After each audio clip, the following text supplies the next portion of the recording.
Muy buen día a todos los televidentes de su canal católico Utzig Ajao. Nos encontramos de nuevo con ustedes en este programa que pretende enseñar a leer la Biblia, enseñar a leer la Escritura. Y a partir de aquí hemos visto ya todo el Antiguo Testamento con sus tres colecciones, la Torá, Nebim y Ketubim, que hacen la Tanakh, la Biblia hebrea, y lo hemos estudiado desde la Biblia hebrea, las tres colecciones, la ley, los profetas preclásicos y profetas escritores, y también los escritos Ketubim, narrativos, históricos y sapienciales. Y ahora vamos a empezar a aprender a leer el Nuevo Testamento. Empezamos como empezábamos el Antiguo Testamento. Bien, para poder aprender a leer hemos de comprender todo el contexto.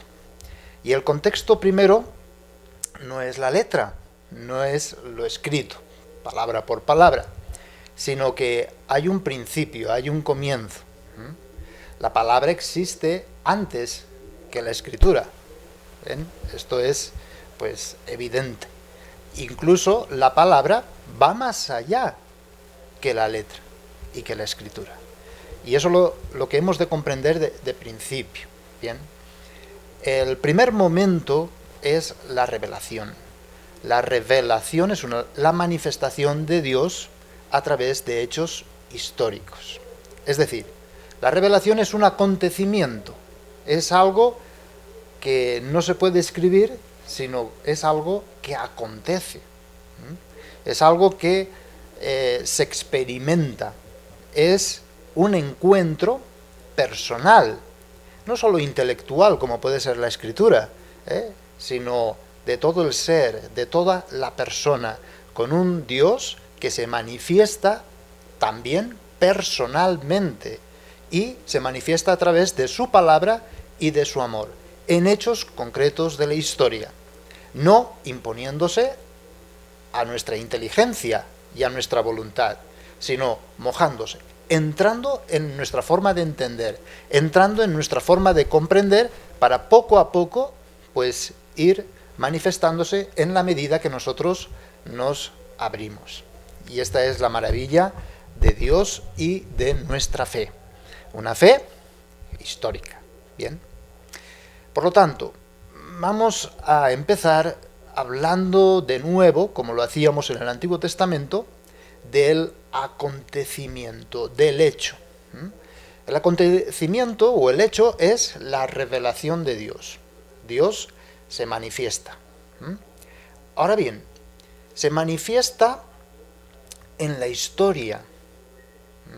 No se manifiesta de forma extraordinaria o sobrenatural, abstracta, válida para todos los tiempos. No, en la historia. Y en la historia significa en los acontecimientos, en los hechos históricos concretos. Es decir, en el tiempo. Y en el tiempo significa y supone un pasado, un presente y un futuro. ¿Bien? No, yo aquí ahora siento una revelación de Dios. No. Tienes que meterte en la historia. De hecho, la fe en el Antiguo Testamento, la fe en Yahvé, era imposible sin la fe en los hechos históricos del pasado que se hacen presente y que se abren a un futuro. Esto es importantísimo. Cuando leemos las Escrituras, nadie puede creer aisladamente por sí solo, sino que tiene que insertarse dentro de la historia y además de la historia de un pueblo concreto.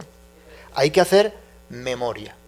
Hay que hacer memoria histórica para entender la fe, para comprender el acontecimiento, para llegar a tener un encuentro personal con Jesús. Por lo tanto, manifestación de Dios en la historia, donde se da a conocer su promesa. Y además, la verdad de Dios se manifiesta en su fidelidad.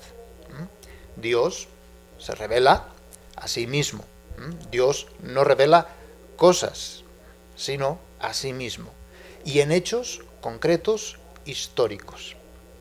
Y sabemos que se ha manifestado de tal manera que se ha comprometido a guiar el curso de la historia en dirección a un encuentro definitivo con Él.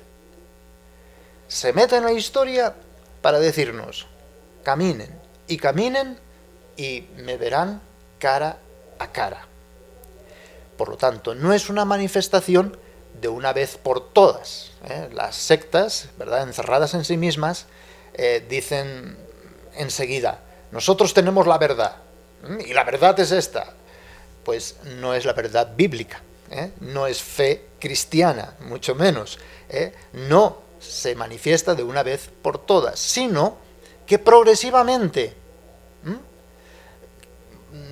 respetando, digámoslo así, nuestra inteligencia histórica. Y cada vez lo vamos a comprender más plenamente hasta que llegue el momento de lo definitivo y lo total.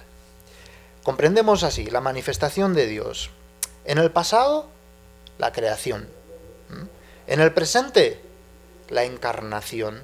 Es decir, el por qué y el para qué y el qué y el cómo es la revelación de Dios. Cristo, la persona de Cristo, es la revelación definitiva.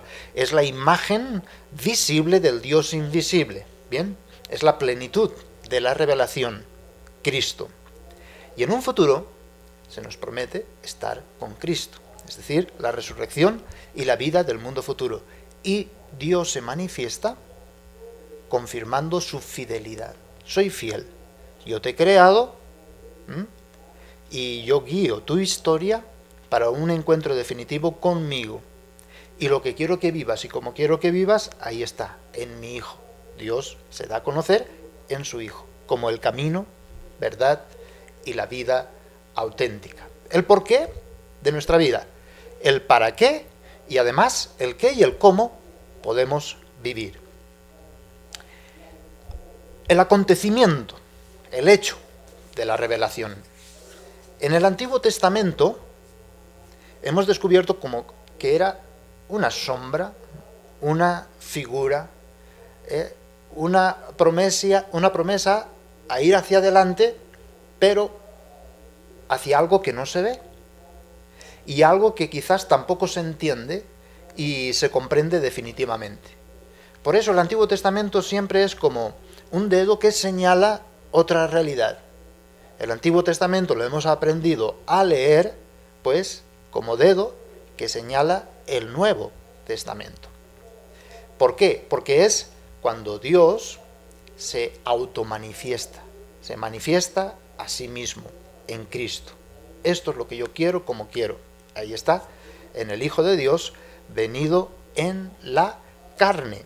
Una vez más, no se revela a Dios de una forma impositiva, sino nacido de mujer, viviendo entre nosotros, con nosotros, semejante a un hombre, y un hombre cualquiera, ¿sí?, para mostrarnos cómo nos va acompañando, cómo nos va guiando, cómo la voluntad de Dios es que seamos sus discípulos, que vayamos aprendiendo de Él en nuestra historia concreta, en diálogo amoroso con Él. No es una cosa que dice, yo ya tengo la verdad, ya sé la verdad y punto, esta es la verdad, y se acabó, y ya hago mi secta según la verdad. No, así no es la Biblia, así no es la Escritura. Hay que ir en esa progresión, ¿verdad?, entendiendo cómo es Dios. Muy importante, la revelación no es una verdad que se propone. Mira, esta es la verdad, te la propongo. No. Es una verdad que acontece, que sucede en la medida de mi historia, en la medida de mi pasado, mi presente y mi futuro. Así comprendemos nosotros la verdad. La verdad, por lo tanto, porque estamos aprendiendo a leer las Escrituras, la verdad no es un libro.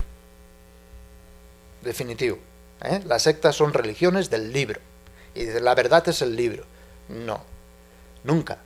Ni la verdad puede estar escrita. Aquí está la verdad. No, tampoco. La verdad es una persona. Y una persona que vive y convive con nuestra historia, la de la humanidad y la de cada persona. Y la verdad se va conociendo en la medida de un encuentro personal cada vez más íntimo y más profundo. Pero hoy, aquí y ahora. Porque esa verdad, diríamos, se reveló en la historia, nacido de mujer, vivió semejante a los hombres, haciendo el bien, con un amor gratuito, compasivo, hasta dar su vida en sacrificio.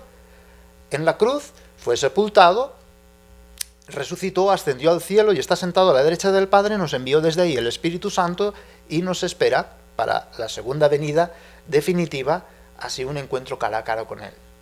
Esto no puede ser escrito, esto es un acontecimiento, esto es un hecho.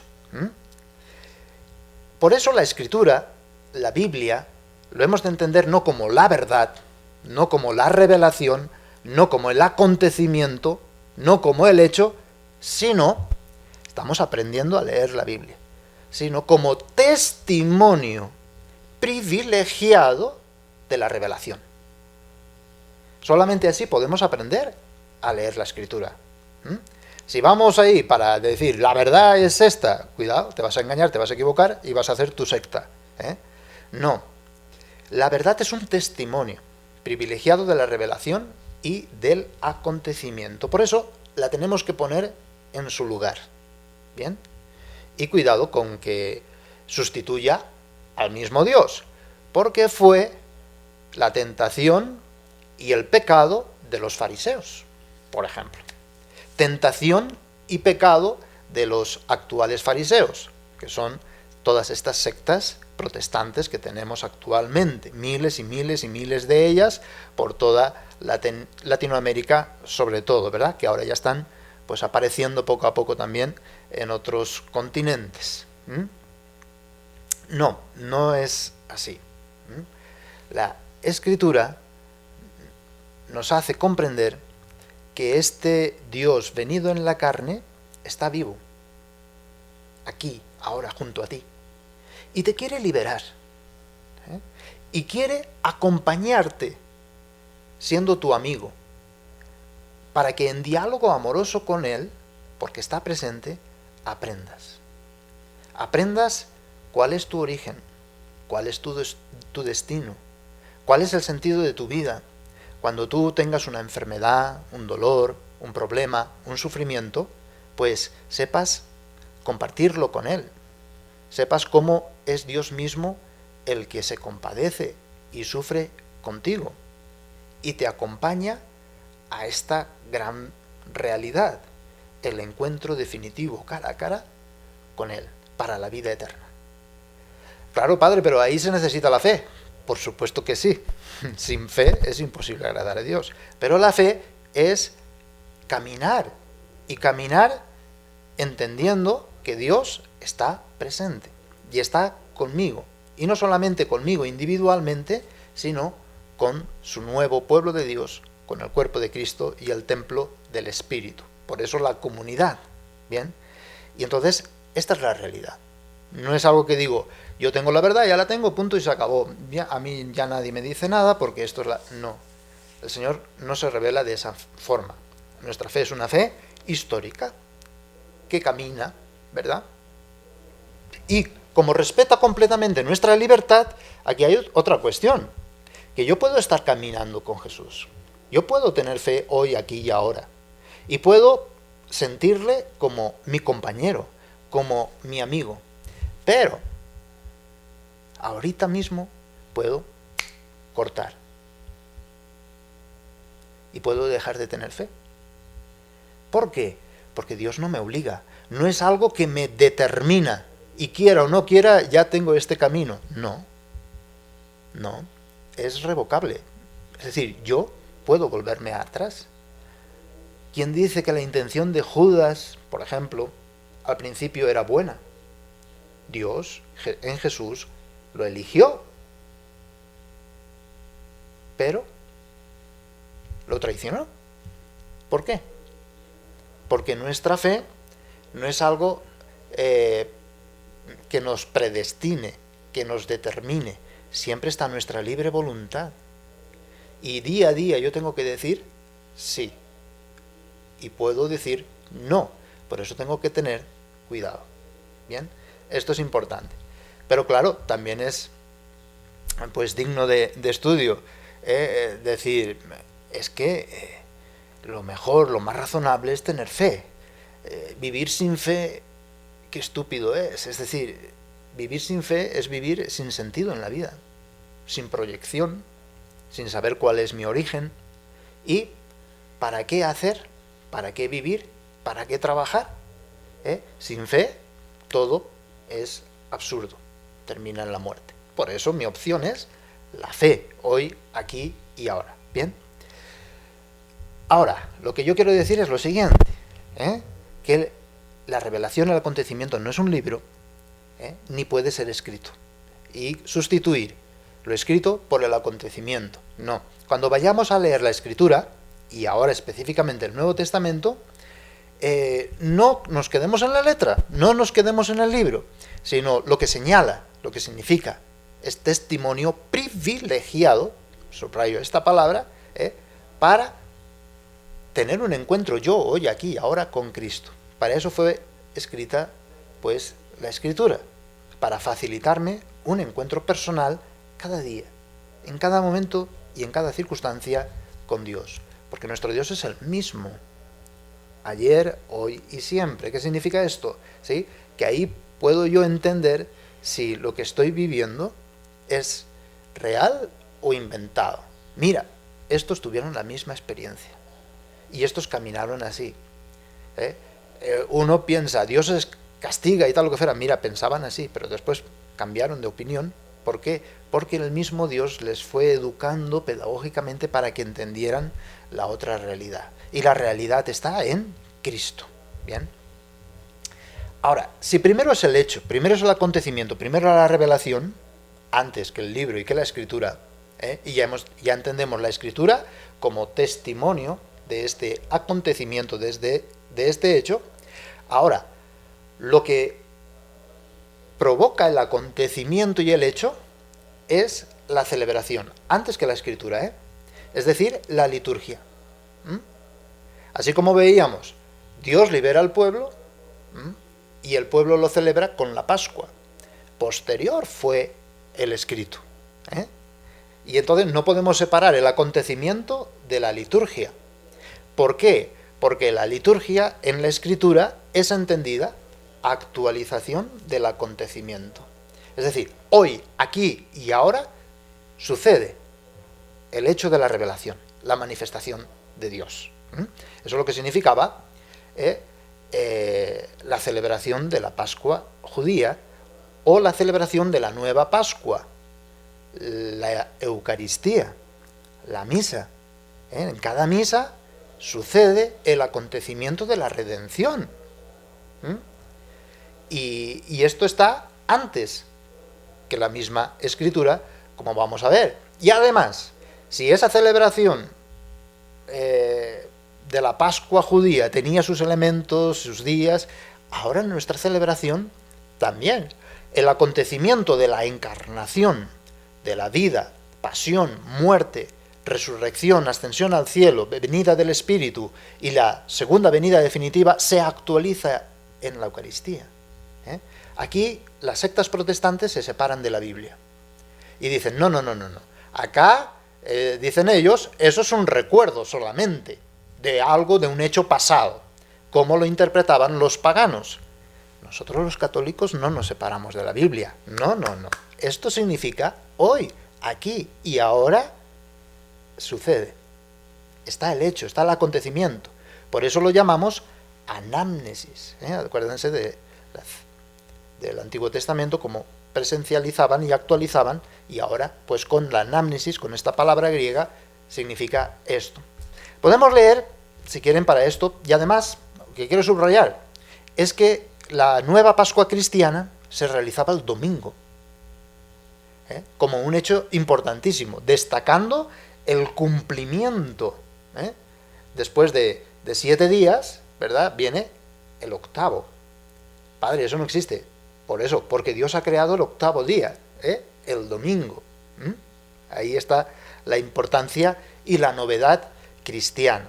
Podemos leer en 1 de Corintios, capítulo 11, versículo 23, que es, diríamos, el primer testimonio escrito, esto es muy importante, primer testimonio escrito de la celebración litúrgica. Dice así, 1 Corintios 11, del 23 al 26, dice: porque yo recibí del Señor lo que os he transmitido, que el Señor Jesús, la noche en que fue entregado, tomó pan, y después de dar gracias, lo partió y dijo: este es mi cuerpo que se da por vosotros, haced esto en memoria mía.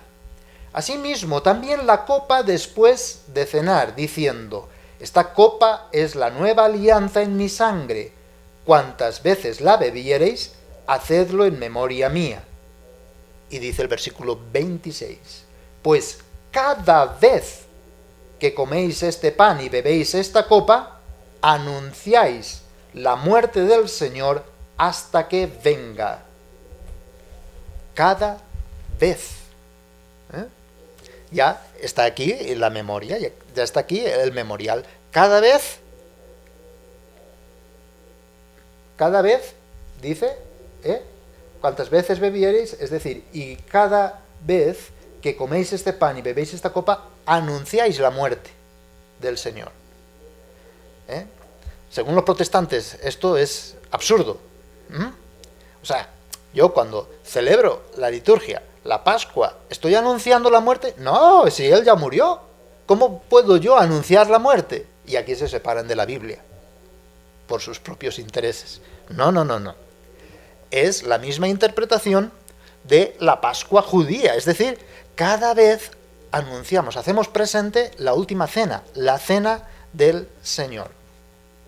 Y esto, como veíamos en el versículo 23, porque yo recibí del Señor lo que os he transmitido. Esta frase puede parecer que no tiene mucho sentido, pero es la forma rabínica para hablar de la tradición. ¿Cómo se tiene que transmitir? No se transmite por escrito, sino oralmente. Yo recibí lo que a mi vez les transmito. Por lo tanto, aquí viene una historia, aquí viene un acontecimiento que va pasando de boca en boca, y este acontecimiento en forma de liturgia. Esto es lo importante. El acontecimiento, la liturgia y la transmisión oral de esa liturgia, cómo se tiene que celebrar. Y cuál es el sentido que se le tiene que dar. Y después ya viene el escrito, que es lo importante. La tradición de la celebración de la misa de la Eucaristía es evidente en Pablo. Esto fue escrito más o menos por el año 51-52 después de Cristo. Y es lo que se practicaba, porque si dice lo que yo he recibido, es lo que se practicaba en la comunidad en la que entró Saulo, después Pablo, después de su conversión, que era la comunidad de Antioquía, allá por el año 40 después de Cristo. Es decir, si Jesús murió en el año 30, 10 años después, ya vemos este primer testimonio. Por lo tanto, es más importante de lo que parece. No había nada escrito, pero ya hay una liturgia, ya hay una celebración, y tiene este sentido el que le da Pablo. Bien, importantísimo. Todo esto son los fundamentos para empezar a leer el Nuevo Testamento, que es lo que vamos a empezar a partir del día de hoy.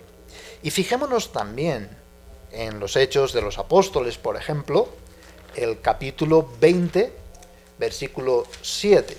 Porque muchas veces, no sé por qué, influenciados quizás por los protestantes, ¿verdad?, creemos que Pablo iba predicando por ahí y se dedicaba a la predicación. No, empecemos a leer el capítulo 20, versículo 7. ¿Qué dice? el primer día de la semana, domingo, estando nosotros reunidos para la fracción del pan, Pablo, que debía marchar al día siguiente, estando dispuestos a la fracción del pan, es decir, a la misa, a la Eucaristía. Y entonces Pablo empieza, vemos acá, en versículo 7 y siguientes, que empieza a dar una homilía. Su predicación, que duró más de 2 horas, que apareció uno muerto, ¿verdad?, por ahí, que se durmió, porque las homilías de Pablo eran tremendamente, pues, extensas, y toda la homilía era sobre la misa, sobre la Eucaristía, sobre el sentido y significado de la Eucaristía. Por lo tanto, cuando leamos a Pablo, él está hablando de la misa, está hablando de la Eucaristía, está hablando de lo central, del acontecimiento, pero un acontecimiento celebrado. Después subió de nuevo y partió el pan. ¿Preparados? La homilía, y después subió de nuevo con ellos para partir el pan. Partir el pan es más importante de lo que pensamos. Era el nombre que daba, pues, se daba a la misa y a la Eucaristía. En Primera de Corintios, capítulo 10, del 14 al 22, dice claramente Pablo cómo hemos de celebrar la misa, cómo se ha de celebrar la Eucaristía y por qué todos los males vienen a las comunidades de Pablo, a la Corinto concretamente, porque no celebran bien la Eucaristía, porque no saben su sentido y su significado. Dice así: por eso, queridos, huid de la idolatría. Os hablo como a prudentes, juzgad vosotros lo que digo. La copa de bendición que bendecimos, hablando de la Eucaristía, ¿verdad?, ¿no es acaso comunión con la sangre de Cristo? ¿Más evidencias quieren? No es un recuerdo, es comunión, y es la sangre de Cristo. ¿Y el pan que partimos no es comunión con el cuerpo de Cristo? El pan que partimos, fracción del pan. ¿Cuál es el sentido de bendecir el cáliz? Comunión con la sangre de Cristo. ¿Cuál es el sentido de partir el pan? Comunión con el cuerpo de Cristo, porque ese pan ya no es pan, es el cuerpo de Cristo. Y después da el sentido y el significado, porque aun siendo muchos, un solo pan y un solo cuerpo somos. El sentido de la misa, de la Eucaristía. Pues todos participamos de un solo pan. Y después pone el ejemplo de la liturgia hebrea. Dice: fijaos en el Israel según la carne, los que comen de las víctimas, ¿no están acaso en comunión con el altar? ¿Qué digo pues? Y ahora pone el ejemplo de la celebración de los paganos, que también celebraban sus liturgias, que es lo que toman, pues, los protestantes actuales. ¿Qué os digo pues? ¿Que lo inmolado a los ídolos es algo? ¿O que los ídolos son algo? Pero si lo que inmolan los paganos lo inmolan a los demonios y no a Dios. Y fíjense lo que dice: y no quiero yo que entréis en comunión con los demonios. Porque la celebración es para entrar en comunión. No podéis beber de la copa del Señor y de la copa de los demonios. No valen las dos celebraciones, no valen las dos liturgias. No podéis participar de la mesa del Señor y de la mesa de los demonios. Y aquí les advierte, ¿verdad? ¿O es que queremos provocar los celos del Señor? ¿Somos acaso más fuertes que Él? Por lo tanto, también dice el capítulo 11, versículo 28. Examínese, pues, cada cual y coma así el pan y beba la copa. Pues quien come y bebe sin discernir el cuerpo, come y bebe su propio castigo. Por lo tanto, más evidencias de la liturgia. Es decir, ¿podemos hablar del acontecimiento, de lo escrito y de la verdad? No. podemos hablar del acontecimiento, de la celebración del acontecimiento y de la escritura como testimonio de la liturgia y del acontecimiento, estamos bien. Por lo tanto, interpretar la Biblia echando y marginando el acontecimiento y la liturgia es camino equivocado. Te vas a engañar. Importantísimo. Es muy importante el testimonio del libro de los Hechos de los Apóstoles, donde se describe la vida práctica de la primera comunidad de Jerusalén. Es decir, hemos hablado ya de la comunidad de Antioquía, que empezaría por allá a los 40, pero la comunidad de Jerusalén empezó en el mismo momento del Pentecostés. Bien, ahí empieza la comunidad de Jerusalén. Entonces, ¿cuál era la vida práctica de los primeros cristianos? ¿Qué es lo que hacían? ¿Cómo lo hacían? Pues lo tenemos ahí en Hechos 2, 42. La primera comunidad cristiana. Dice así: acudían asiduamente a la enseñanza de los apóstoles, a la comunión, a la fracción del pan y a las oraciones. Por lo tanto, escuchar la enseñanza de los apóstoles era la evangelización profunda del creyente después de haber escuchado el querigma. Unirse a la comunidad. Después de escuchar el querigma, para así ser evangelizados de una forma más profunda. La unión fraterna, la comunión fraterna íntima, la misma fe, los bienes materiales incluso en comunión, que era el sentido y el significado de partir el pan. Y las oraciones de alabanza, ¿verdad? El partir el pan, esta expresión en griego se dice klasis tu artú. Y esto siempre lo ponen así, fracción del pan, pero nunca puede ser entendido fuera del contexto del partir el pan de Jesús en la última cena. Recordemos el final de Lucas. Le reconocieron al partir el pan, porque este gesto es distinto, es lo que hace nuevo, es una novedad radical, es un gesto litúrgico, ¿bien?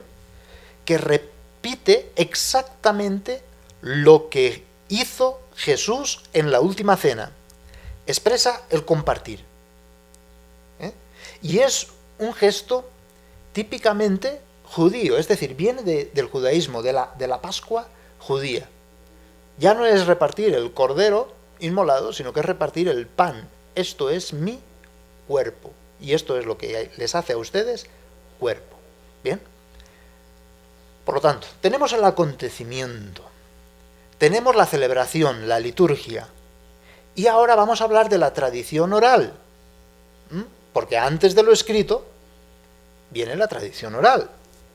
Ya Pablo nos indica el método que se usaba, método rabínico, recibir y transmitir. Recordemos 1 Corintios 11, 23, porque yo recibí del Señor lo que a su vez les he transmitido. ¿Bien? ¿Qué? Y aquí empieza a decir qué. Y el qué es un gesto litúrgico. Ahí está la clave, ¿verdad? Vemos 3 momentos que tenemos que tener en cuenta antes de leer el Nuevo Testamento. Primero está la vida de Jesús, hasta el año 30. Muerte, la resurrección provoca una segunda etapa, la generación apostólica, es decir, los apóstoles. Y la acción de los apóstoles, que tenemos sobre todo en los Hechos, pues aquí tenemos el testimonio de los Hechos de los apóstoles, del año 30 al año 70. Bien, termina con la muerte de los apóstoles y en el año 70 más o menos la destrucción de Jerusalén, y entonces viene la dispersión. Tercera etapa, la segunda generación cristiana, del año 70 al 110. La providencia divina que va guiando y va conformando y estructurando a la iglesia post-apostólica. No separemos esto. No podemos entender la Biblia con la sola Biblia. La Biblia sí nos cuenta fidedignamente la vida y los hechos de Jesús, y un poquito respecto a la generación apostólica. Pero de ahí hay toda una segunda generación cristiana que tenemos que tener en cuenta. Por tanto, la sola Biblia protestante no basta. Acontecimiento, celebración litúrgica, bien, la tradición oral, la generación apostólica y también la segunda generación cristiana. Es importantísima. Y los primeros años de la primera comunidad cristiana. Solamente así podemos comprender la Escritura.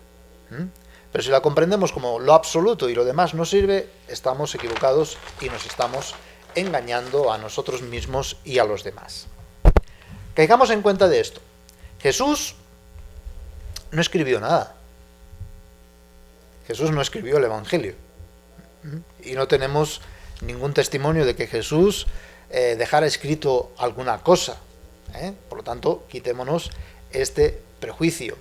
Los discípulos de Jesús no tomaban nota, como nosotros tomamos nota. A ver qué hace, bueno, lo anoto. A ver qué dice, lo anoto, ¿verdad? La intención de Jesús no era que escribieran un Nuevo Testamento. La intención de Jesús no era que hicieran la Biblia completa. No, de ninguna manera. La intención de Jesús, la misma Biblia nos lo dice, era enviar a predicar. Elegir a unos discípulos, crearlos como apóstoles y a estos apóstoles enviarlos a predicar a todo el mundo. Esa era la intención de Jesús. Por lo tanto, comprendamos esto. ¿La Biblia es importante? Por supuesto que sí, pero no fue la intención de Jesús. La intención de Jesús va más allá. El método de transmisión en aquella época es lo que acabamos de decir. Lo que yo recibí, a su vez yo les transmito. Es decir, el método de transmisión era la memoria. Que hoy en día no está de moda, ¿verdad? Pero era aprender de memoria. Esa era la forma de transmitir. En el judaísmo estaba la casa, estaba la sinagoga y estaba la escuela, que eran lugares de memorizar. Y entonces así se enseñaba. Por eso se dice de Jesús, en la misma escritura lo tenemos, ¿verdad? En el Nuevo Testamento. Este enseña como quien tiene autoridad. Porque los rabinos, en aquella época, los maestros, los papás en la casa o en la sinagoga, simplemente se repetían las cosas. No añadían ni quitaban nada. Y entonces se aprendía de memoria, y entonces cuando van a Jesús resulta que enseña otra cosa, diferente, y se extrañaban. ¿De dónde le viene a esta sabiduría? Porque eso no está transmitido de generación en generación, hay aquí otra cosa. Bien, entonces, con dichos sapenciales, con dichos proféticos, con parábolas, Jesús enseñaba, porque eso es muy fácil de memorizar. Y eso era lo que transmitían. Bien, ahora, la intención, enviar a predicar. ¿Y cómo lo hacían? Pues la predicación se hacía en forma de querigma, primero, anunciando un hecho. Jesús viene, cuando Jesús estaba vivo, ¿verdad? Jesús va a venir, Jesús está por acá, está cerca, bien, arrepiéntanse de sus pecados. Esa fue la primera predicación. Después de su muerte y resurrección, el querigma, Jesús ha muerto y ha resucitado, bien, y inmediatamente después la celebración, la liturgia. La unión fraterna, la fracción del pan, la comunión de bienes, la vida en comunidad. Y como decíamos en Hechos 27, el centro era la Eucaristía. La Eucaristía. Y la catequesis, es decir, la profundización en la evangelización. La enseñanza apostólica. Bien. Ahora, ¿qué pasó? En esos momentos, ¿qué sucede? Porque ya tenemos el acontecimiento. Ya tenemos pues hasta el año 30, ¿verdad? Hasta la ascensión del Señor.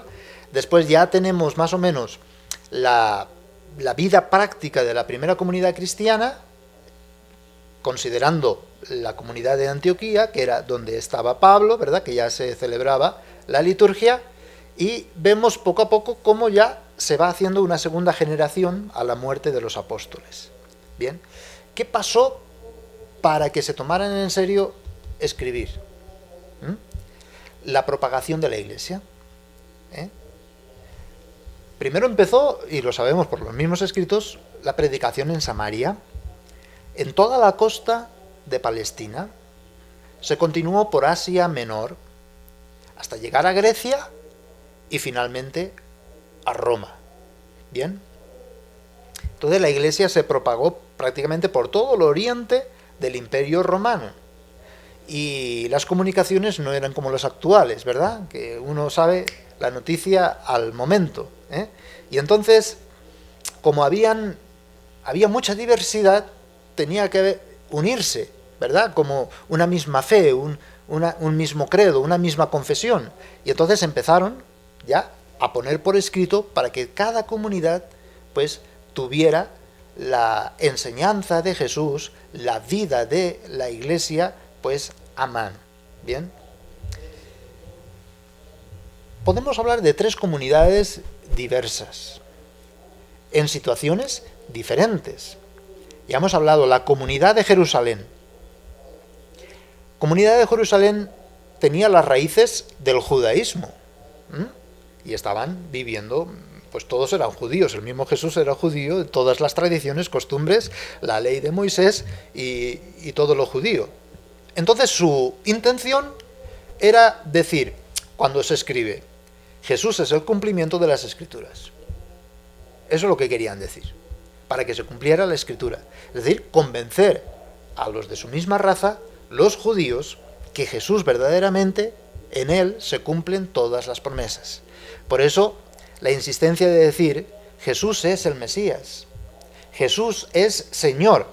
Para nosotros, hoy en día, que somos descendientes de paganos, no somos judíos, ¿verdad? Esto nos suena raro, ¿eh?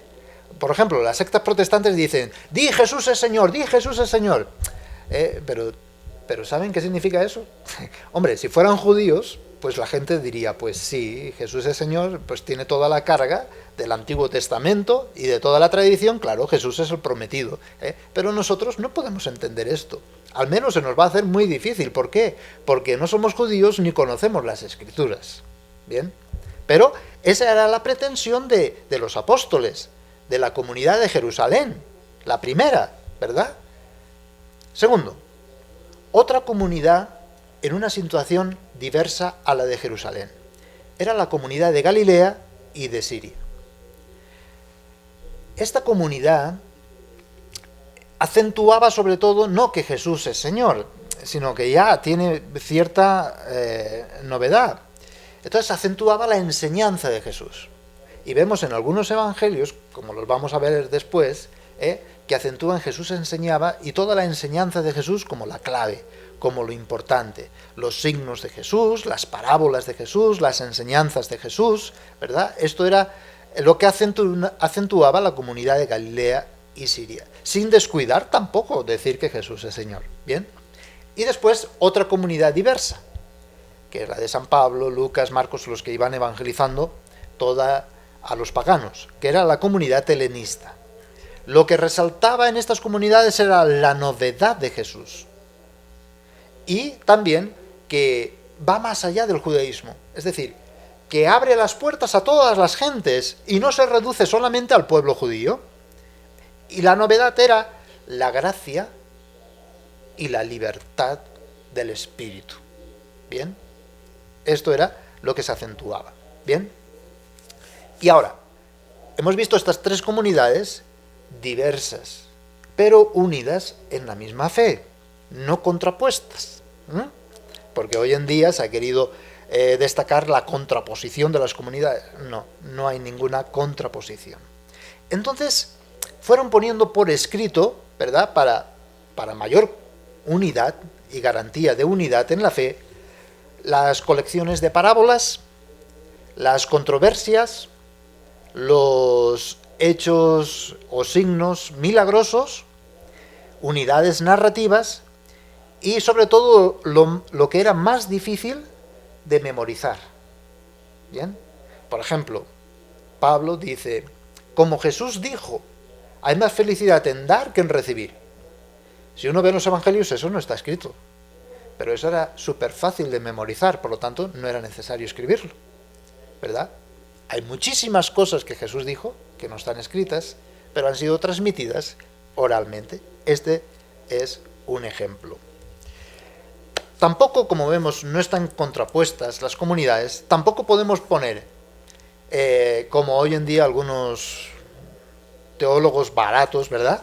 Pues pretenden, es que una cosa era el Jesús de la historia, el Jesús histórico, y otra cosa es el Jesús de la fe, el querigma. Son dos cosas completamente distintas, diferentes. Entonces, contra Jesús histórico, a favor del querigma, otras comunidades.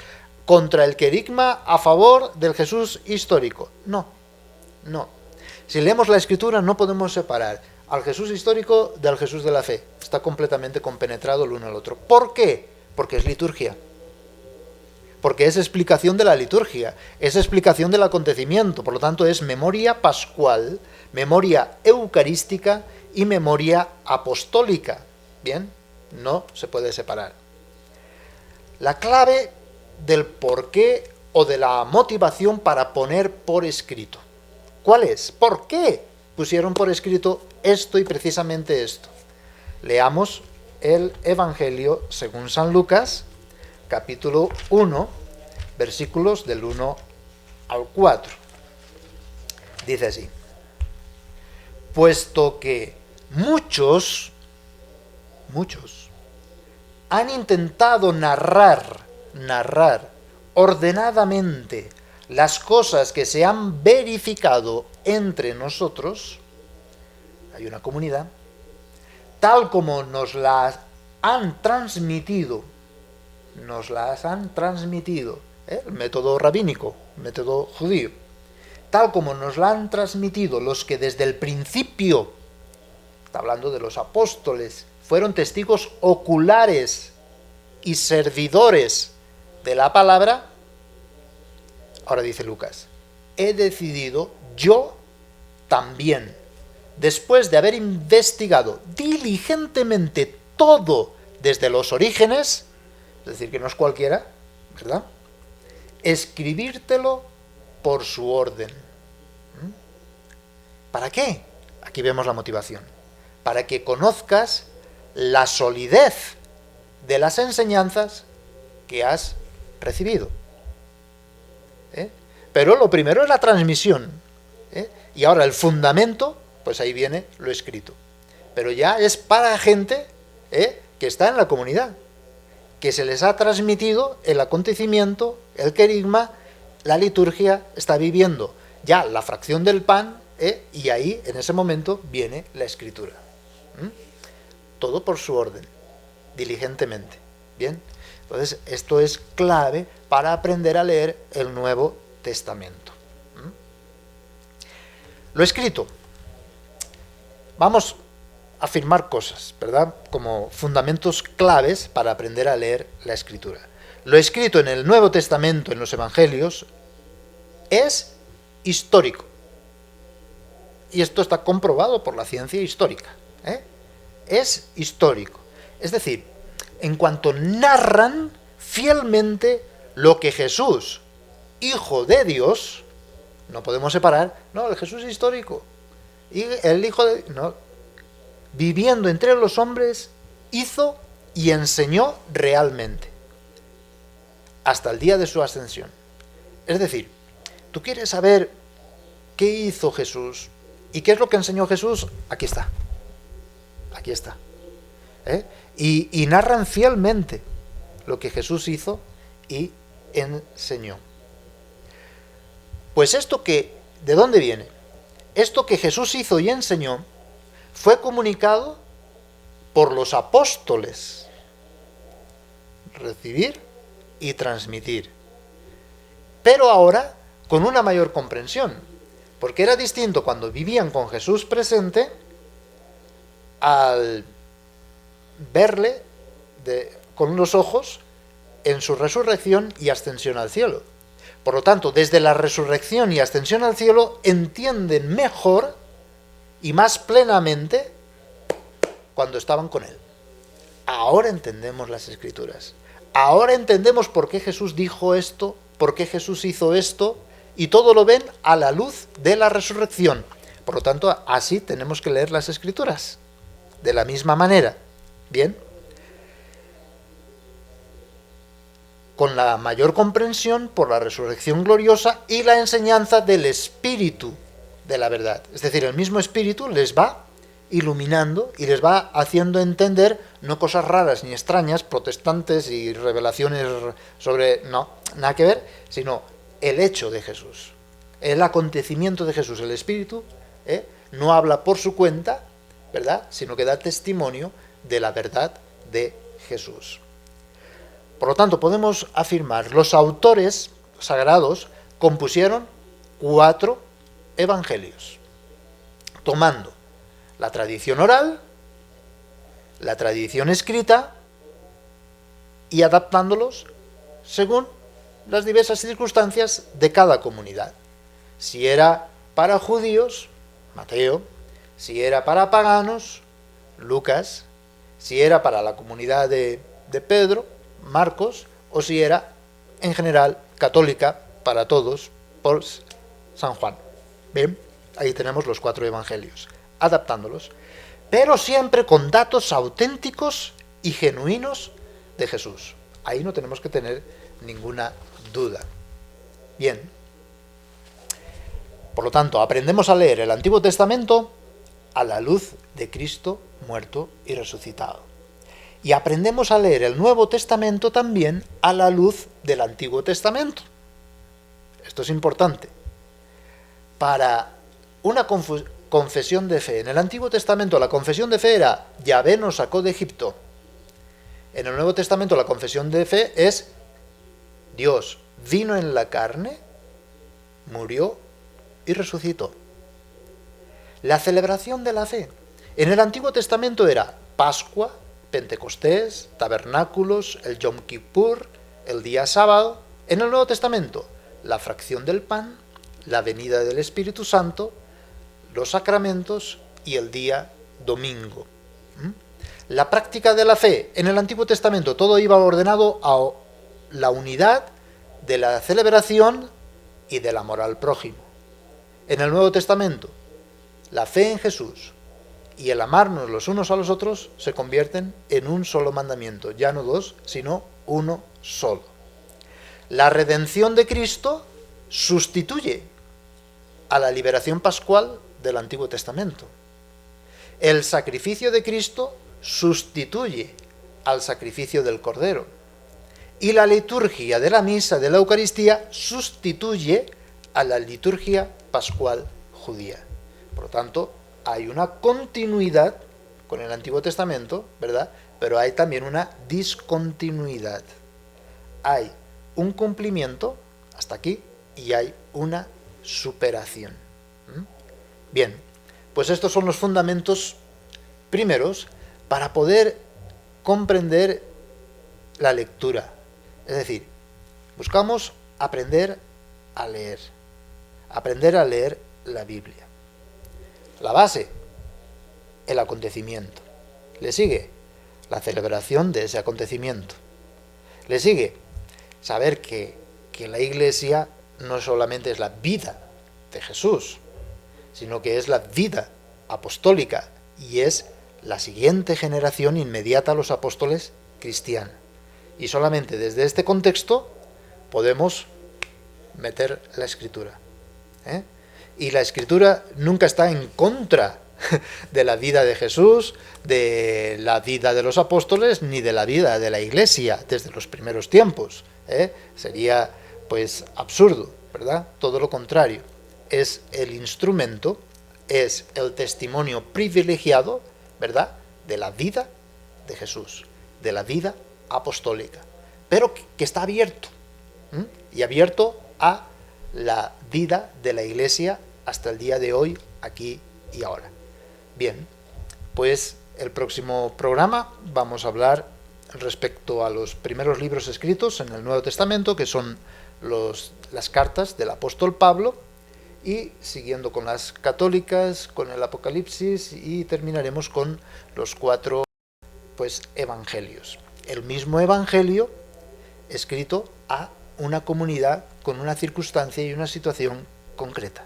Por eso podemos ver que de un evangelio a otro pueden haber aparentes contradicciones. Por ejemplo, en Mateo, cuando dice las bienaventuranzas, Jesús está arriba de un monte y Lucas está en una llanura.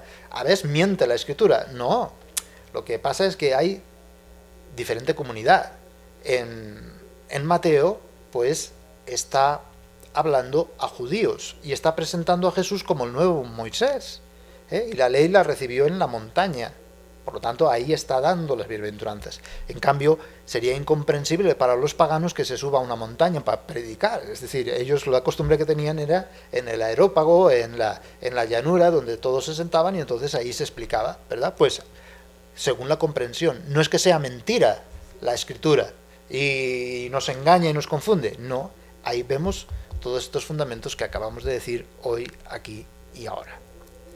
Muchísimas gracias entonces por su atención y sigan en contacto con nosotros. Somos Utzig Ajao, somos Palabra de Dios.